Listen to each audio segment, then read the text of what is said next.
there. So I'm going to teach you a few different ways to look at Utthita, Trikonasana, or triangle pose. It's one of my favorite asanas or postures, and there are many ways to do it aside from the most traditional manner. So first I'll give you a visual of the classic asana, and then I'll show you a bunch of different ways you can do it if the classical doesn't suit your particular body. Because really when it comes down to it, the majority of humans are built with like tougher connective tissue than others. I would say maybe like 20% of the population has super stretchy connective tissue immediately, which lends us to having bodies that make yoga shapes pretty easy to make a lot of the time. Not all of us, the majority of us, are in those types of bodies. I happen to be in one of those bodies, so I can show you both. However, I want you to be aware if you have a body that's like mine, super stretchy, just genetically, then you want to be careful of a range of motion. You don't want to go too far too fast, and you don't want to be hanging out in your joints. You want your muscles to be supporting your joints. Otherwise, you can start to hurt your connective tissue over time, your ligaments, your tendons, and the fascia that wraps around all the ligaments, tendons, bones, organs, etc. Right? So, that being said, let's get going. So, traditional Trikonasana, you begin with the feet together, your arms to the side, you step the right foot out, the left foot out, maybe 3-4 feet apart. The outer edges of the feet are parallel, so you're slightly pigeon-toed. Then you're going to pivot your right foot on your heel 90 degrees. You're going to turn your left foot on the toes about 45 degrees at the most. And that part's optional. And if you want more opening in the back leg, that's an option. If you've got some knee stuff, you can keep the back edge straight. So there's a modification right off the bat. You want the inner heel to big toe here to be straight, and pretty much the heel lines up with the arch if you pivot the feet as I mentioned. Arms are straight, wrists are not higher than shoulders. We look at the right thumb, and then we start to pivot to the right. And the hand might arrive on your thigh, reaching left fingers up to the ceiling, or mobility might allow hand on shin, ankle, or top of foot. You want to try not to reach this arm this way or this way, but straight up. So you're stacking your shoulders as best you can, fingers together if possible. Palm is facing the same way as your chest, and you're thinking right ribs wrapping to left. Front ribs are drawing together and drawing back a little bit, and there's a lifting of the abdomen. So you're not sinking, you're lifting. Arm can extend, so this is the classical option. Looking at the big toe is a really nice way to stay for a long hold. If you're looking for a shorter hold and more vigor, gazing up is an option, but you don't want to let your head drop, right? You want a neutral neck, ears equal distance from shoulders, and then turning. And I personally find if I have a slight tuck of the chin here, it's useful. But this might not be available, right? It doesn't mean that it's the triangle isn't available at all. It just means this version isn't, and that's okay. So perhaps you look at the right big toe, right? Maybe your hand's on your shin, anywhere at all that works. You're trying to insert that shoulder, and maybe the hand reaches up, but if it doesn't, that's okay. Hand could rest on shoulder. Hand could rest at the base of the skull. That's a nice option, opening the armpit still. You could also rest your hand on the side of the body, thinking about stacking shoulders. Or tuck the back of the hand to the lower back, or grab the hip. And you can look up, or keep the gaze down. All of these options are available. And you're going to be working hard regardless, right? I'm building heat in my body, no matter which version I'm working on, if I'm engaging the musculature. To come out, we look at the big toe, we come up slowly, pivot right foot, pivot left foot. And just to give you a quick look at the other side, it'll be a pivoting on the left heel 90 degrees, a pivoting on the right toes 45 perhaps. Maybe you leave the foot straight, looking at left thumb, and then folding to the left. Hand on thigh, shin, ankle, top of foot. Stacking shoulders as best you can, thinking equal length in both sides of the body perhaps, and you thinking the left ribs are rolling to the right a bit. Gazing down, gazing up as needed. Remember you have options with the arm. You could have the hand at the base of the skull. You could touch the shoulder. You could have the arm resting along the torso. And we're thinking external rotation of both hips here, lifting those shins.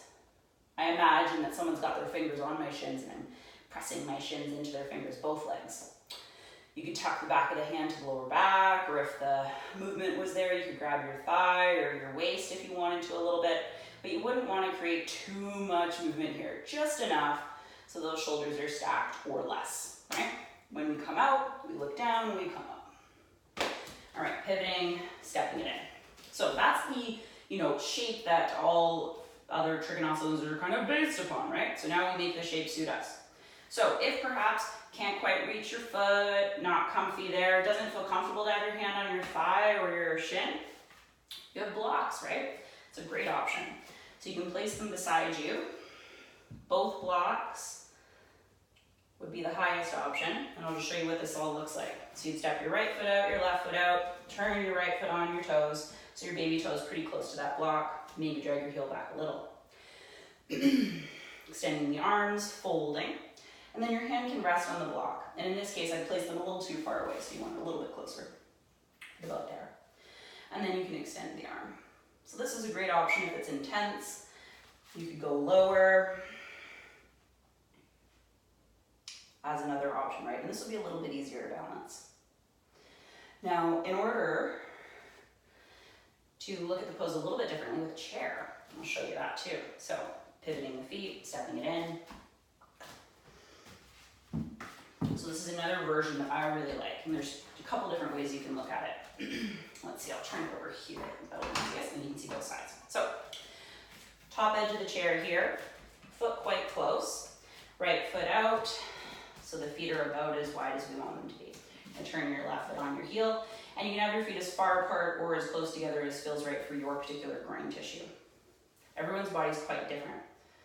So external rotation, trying to get those shoulders somewhat in line with your torso and your thighs. Left hand reaching toward the chair and beyond the chair, reach, reach, reach, and then placing palm once you get there. And you could even have the chair on the hardwood or on something more slippery. That would be ideal, and then you could slide it away farther. And this is a nice way to work the pose. And you could even reach up, hand on head, or tuck to the lower back, thinking about lifting the ribs. This is a great way to find that lifting capacity. Now, just to look at it another way, releasing, coming up, is say you had your chair in this position. And again, about in line with your foot. Legs the same, extending, reaching over, and then perhaps your hand could reach to the top or the bottom edge of the chair here. And in this case, again, finding the shoulders, finding that twist from left to right on this side. You could leave your hand here, you could tuck the hand to the low back. You go hand to shoulder, hand to head. Maybe even reach up if there wasn't too much weight bearing on that shoulder. Trying to think ears equal distance from shoulders no matter which version you go for. And coming up nice and slow. And then turning, stepping it in. And beyond that, you have another version you can look at. In the chair, literally. So come forward so you can see it's super easy. You take right foot out, left foot out. Straighten left leg, keep right knee bent, lengthen. Lead the left hand toward the leg, and then right hand, you can go shoulder or back of head and think twisting, maybe looking a little bit this way. And this gives you a similar stretch. To come out, pivot forward, release hand, bend left knee, straighten right knee. Slide right hand toward right thigh. Either leave the left hand where it is as you twist a little bit, or you can bring the left hand to the back of the skull or to the shoulder and think about reaching back a little bit as you look up. Chest lifting, belly lifting. So these are all versions of the same thing. They're going to give you a similar opening, just a milder version. Releasing to come out. So I hope you've enjoyed your journey through Trikonasana. There are many, many ways to look at the same thing, and if none of those work for you, let me know. I'm sure I can come up with something even better. All right, have a great day.